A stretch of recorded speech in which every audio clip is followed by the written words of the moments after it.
Depuis que le livre est sorti, Les Déboussolés anonymes, j'ai pas tellement pu écrire pour mon nouveau projet. En fait, tout simplement parce que je me rends compte que l'après-sortie du roman, c'est aussi un travail assez monumental. Euh, Contacter des personnes qui peuvent faire des chroniques sur mon roman, qui acceptent de faire des chroniques, qui sont intéressées par le style, par le genre, et qui ont du temps aussi, parce qu'il y a plusieurs romans qui sortent tous les mois en fonction de toutes les maisons d'édition, etc. Donc les chroniqueurs doivent faire leur propre choix. Et en fait, ce qui se passe, c'est que donc j'ai une amie auteure, Laureline, qui m'a conseillé des Instagrammeuses, on appelle ça des bookstagrammeurs, je crois, les personnes qui sont sur Instagram et qui ne font que ça, parler de livres ou majoritairement de ça, et qui ont du coup des audiences qui sont intéressées parce que va leur conseiller la personne qui lit les livres. Et donc en fait, je me rends compte qu'il y a pas mal de personnes qui font ça. De fil en aiguille, je me suis rendu compte que sur YouTube aussi, il y a ça, donc des booktubeurs, on appelle ça. Donc voilà, ça prend du temps de trouver les personnes qui sont dans le genre littéraire qui correspond au déboussolé anonyme, c'est-à-dire du feel good, de pas simplement envoyer comment dire une demande, une proposition, etc. Mais de personnaliser en fonction de chercher déjà le contact précis, de chercher le prénom de la personne, de montrer qu'on s'intéresse à elle, que c'est pas juste un numéro de plus parce qu'ils doivent en recevoir des dizaines et des dizaines, peut-être même des centaines de demandes chaque semaine. Donc voilà, de personnaliser. En fait, c'est un peu comme quand on fait un CV, une lettre de motivation et qu'on envoie quand on cherche un emploi. Il faut personnaliser pour montrer qu'on s'est intéressé à l'entreprise. Ben là, moi, je m'intéresse au travail que font ces booktubeuses et ces instagrammeuses. Et en fait, donc ça prend du temps, ça prend beaucoup de temps. Par contre, je me rends compte qu'il y a énormément de bienveillance dans ce monde-là. Même les personnes qui m'ont déjà répondu que c'était pas possible parce qu'elles ont des listes monumentales déjà sur les prochains mois, elles prennent le temps de répondre et je trouve ça super chouette. Il y en a plusieurs qui m'ont donné d'autres noms. Euh, Enfin bref, je trouve que c'est vraiment vraiment sympa. C'est un univers que je connaissais pas du tout. Moi, je débarque sur Instagram, hein. J'ai créé mon compte peut-être une semaine avant la sortie des Déboussolés anonymes. Donc voilà, tout est nouveau. Et puis du coup, je fais aussi ce travail par rapport aux médias de ma région. Donc même si on est nomade et qu'en ce moment on est...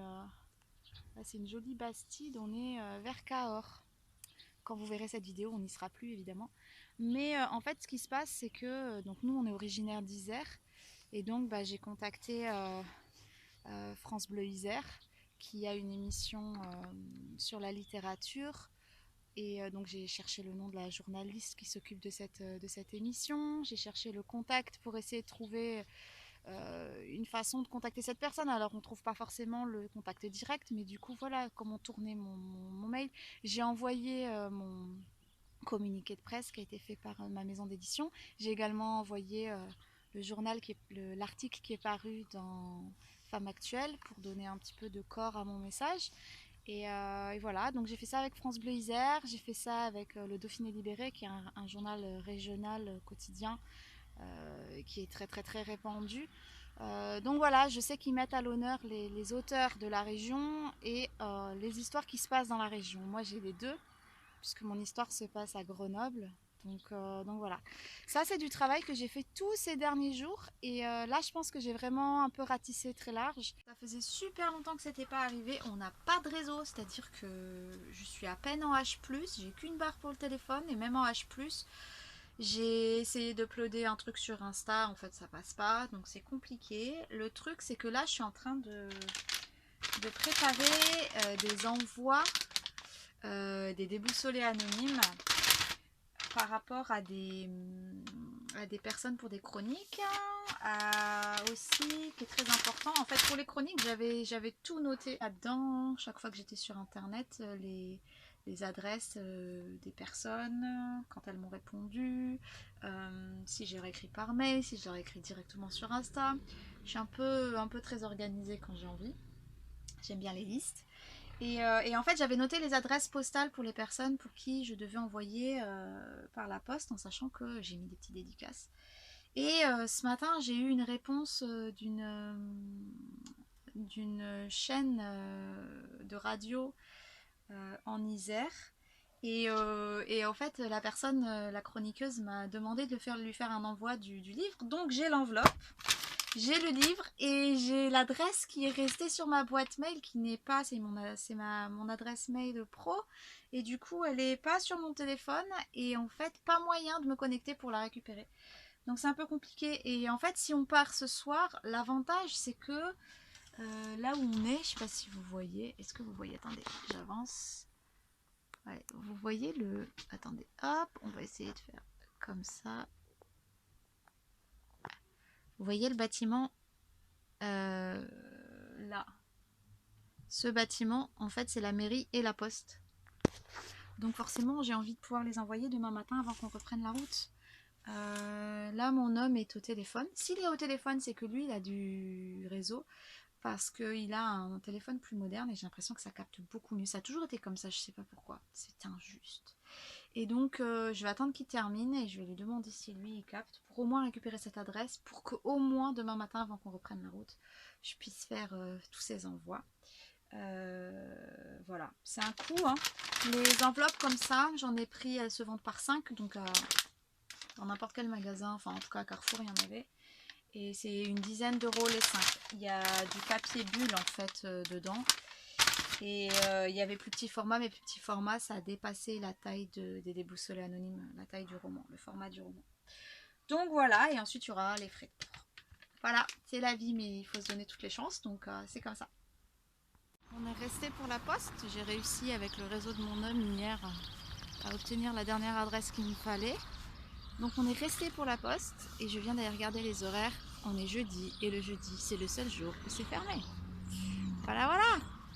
Donc bah, on va reprendre la route, on va chercher une autre poste. Mission accomplie. Alors du coup j'en ai eu pour 7,49 € pour mes 5 envois en sachant qu'il y en avait un pour la Suisse et j'ai découvert, c'est une des Instagrammeuses qui m'a dit, pour la Suisse quand on veut envoyer de la littérature ou des brochures, pour développer l'aspect culturel, en fait, les tarifs sont bien moins chers qu'un courrier normal, un colis normal. Donc, du coup, c'était le même prix, c'était 1,49 €, que ce soit pour la France ou pour la Suisse. Donc voilà, plus le prix des enveloppes, comme je vous avais dit, 10 € les 5.